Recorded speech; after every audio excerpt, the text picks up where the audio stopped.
All right, here is the project. And as far as positioning of the engine, that's kind of my main concern at the moment. We have welded mounts.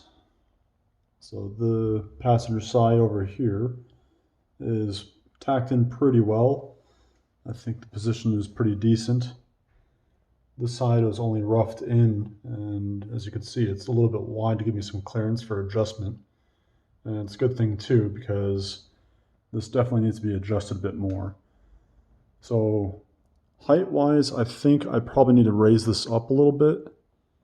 And then I think position left to right, I need to move it over about 1/8 of an inch, which is kind of written down in this scrap head here.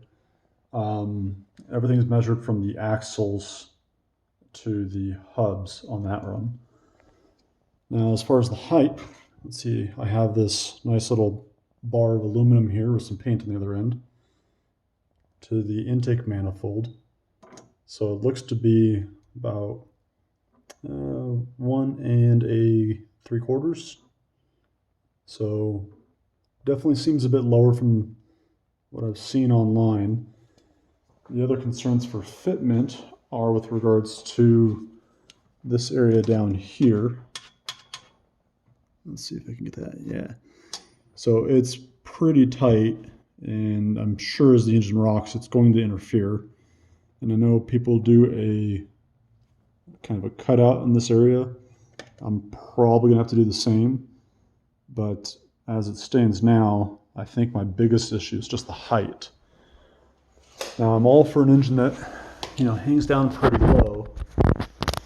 However, I think the oil pan will probably end up being the lowest point. Now mind you, this is a mock block, so there is, let's see if I get a better angle here.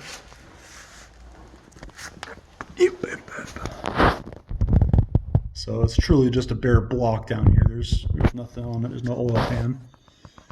But from a clearance perspective, sorry for all the movement here, I think we're kind of at the lowest point of the car with the transmission, and I'm sure the oil pan will also be about that. And that's not exactly ideal.